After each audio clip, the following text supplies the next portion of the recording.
Warships from the world's most powerful nations are converging on the waters around the Philippines, creating a rare and dramatic display of international military cooperation. The open sea, usually quiet, now echoes with the engines of dozens of ships, all moving with purpose toward a single, volatile region. Destroyers from the US, frigates from Australia, and vessels from Japan, France, and the UK are conducting joint exercises, their hulls cutting through contested waters. These ships, representing some of the world's most advanced navies, are not just training. They're sending a message of unity and strength, moving in tight formation as a show of solidarity. This is no routine patrol. It's a direct response to escalating tensions that have made this region a global flashpoint. The South China Sea, already fraught with disputes, has become the center of a high-stakes standoff, with every maneuver watched closely by rivals and allies alike. These ships are more than military hardware. They're statements of alliance and resolve.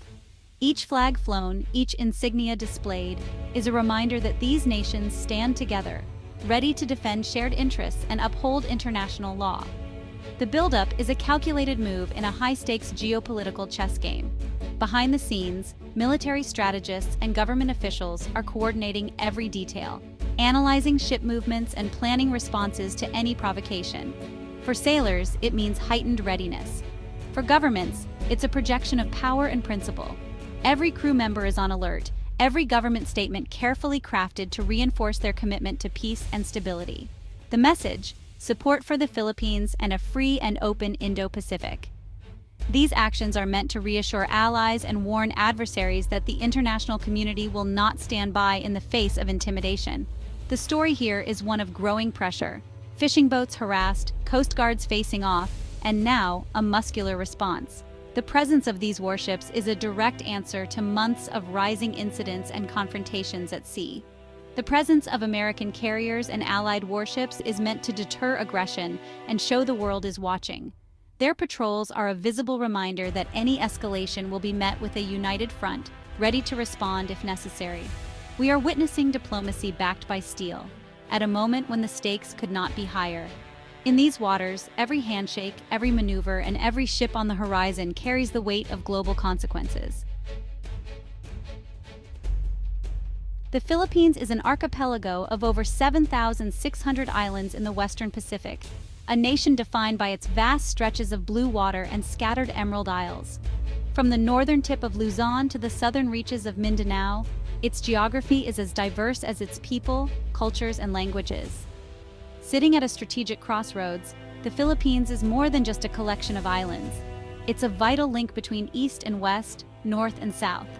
Its waters are a global superhighway, one of the busiest shipping lanes on Earth. Every day, thousands of vessels carry goods, oil, and resources through these seas, connecting factories in Asia to markets in Europe, America, and beyond.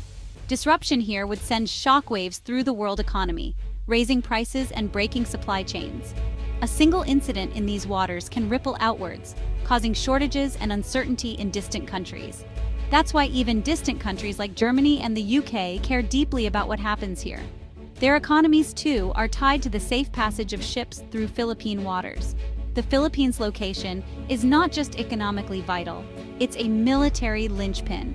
Whoever controls these waters can influence the balance of power in the entire Indo-Pacific region. For the US, it's a key ally, offering access to ports and airfields for projecting power across the Indo-Pacific. American forces regularly train and operate here, strengthening ties and ensuring readiness. For Japan and Australia, a sovereign Philippines is crucial for regional balance. Their security, too, depends on a stable, independent partner at this crossroads. The archipelago separates the Pacific from mainland Asia, making it central to any security strategy. Control of these straits means control of movement between two vast oceans. When warships head to the Philippines, it's not about a remote nation. It's about the nexus of global trade and military strategy. The stakes here are high, and the world is watching. Its sovereignty is a matter of international law and regional stability. Decisions made here echo in courtrooms and capitals around the globe. The fate of these islands affects people worldwide, often without them realizing it. From the price of fuel to the availability of electronics, daily life is shaped by what happens in these distant waters. The Philippines is the front line in a much larger story, a story of commerce, security, and the interconnected world we all share. The South China Sea is at the heart of the dispute. Multiple countries claim the same islands and waters, but China's 9-line claim is the most sweeping, covering nearly the entire sea. This claim overlaps with the exclusive economic zones of neighbors like the Philippines, Vietnam, Malaysia, and Brunei. International law, specifically UNCLOS, gives countries rights to resources within 200 nautical miles of their coastlines, rights China's claim ignores. The stakes are high. Beneath these waters lie oil, gas, and some of the world's richest fisheries. Control means economic survival for millions. In 2013, the Philippines challenged China at an international tribunal. The 2016 ruling sided with Manila, declaring China's claim baseless under international law. Beijing rejected the decision, refusing to recognize the tribunal's authority. The result, a fundamental conflict, one side with legal backing, the other with the power to ignore it. The dispute is about more than maps. It's about resources, sovereignty, and the rule of law. The South China Sea dispute is shaped by the ambitions of the Philippines, China, and the U.S. Southeast Asian claimants like Vietnam and Malaysia want to protect their sovereignty and rights to fish and drill for oil. They seek support from larger powers and regional groups like ASEAN. Regional and global powers, Japan, Australia, and India, depend on open shipping lanes and support a rules-based order. European nations, though distant, see this as a test of international law and send ships as a symbolic gesture. If a major power can ignore international rulings, it sets a dangerous precedent for the world. The naval presence here is about more than territory. It's about upholding the rules that keep global order. The Philippines, China, and the U.S. each have irreconcilable goals, setting the stage for a complex and high-stakes struggle in the South China Sea. The Philippines wants to defend its rights under the 2016 International Tribunal ruling, ensuring safe fishing grounds for its people, unimpeded resupply of its outposts, and the protection of its sovereignty over its exclusive economic zone. For many Filipinos, these waters are not just a matter of national pride, but a vital source of livelihood and security. To achieve this, Manila is strengthening alliances with the U.S., Japan, and Australia, conducting joint military exercises and deepening defense cooperation.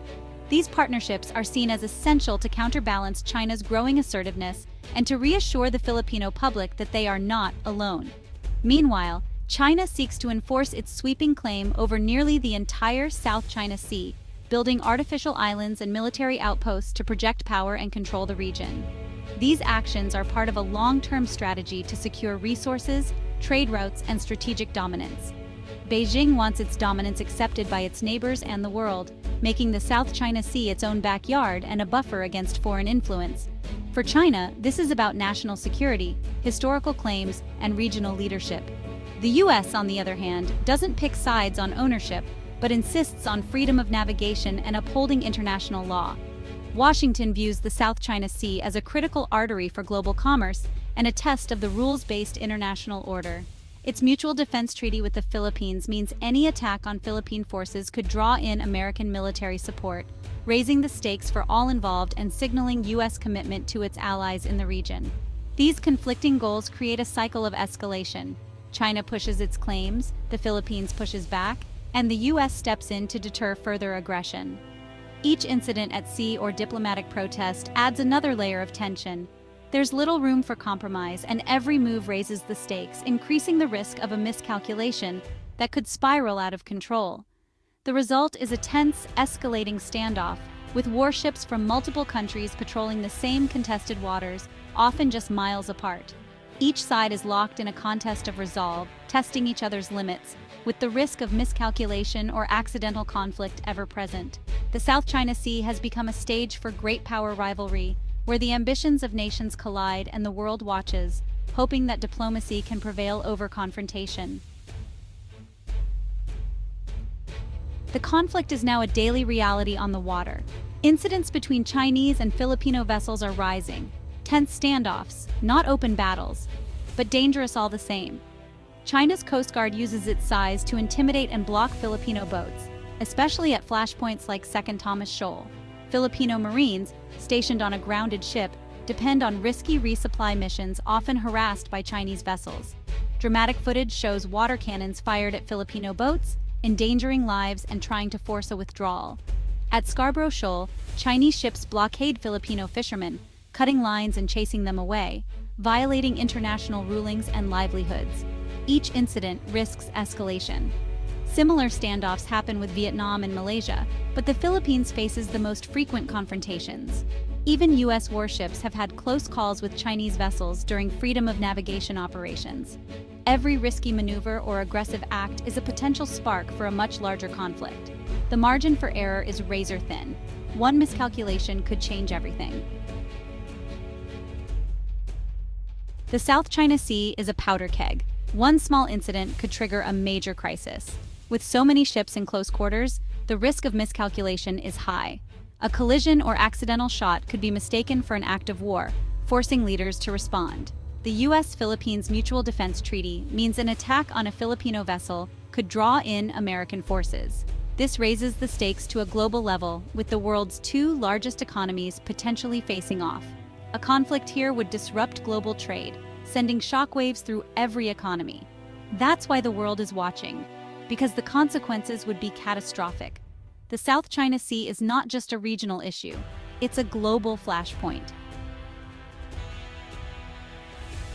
Why should you care about a dispute thousands of miles away? Because the products you use, phones, cars, clothes, likely traveled through the South China Sea. 1/3 of global maritime trade, worth over $3 trillion, passes through these waters.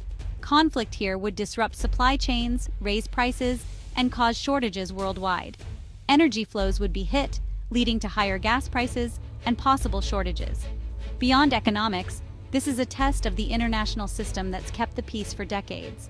If powerful countries can ignore international law, it sets a precedent for chaos elsewhere. The stability that underpins global prosperity depends on respect for rules. What happens in these waters sends a message about the world we'll live in for years to come. The South China Sea matters to everyone, whether we realize it or not. So what's next? The future is uncertain and the waters ahead are uncharted. The naval buildup could deter China and stabilize the region, or provoke a dangerous arms race. Every show of force risks escalation, but also signals resolve. Diplomacy is critical. Open channels, regional talks, and de-escalation mechanisms are essential. The goal must be peaceful use of the sea, even if disputes remain unresolved. The story of these warships is about more than territory. It's about the world we want to build. Will it be governed by law and respect, or by force and fear? The answer is being written now, on the waves of the South China Sea. The world is watching, and the stakes could not be higher.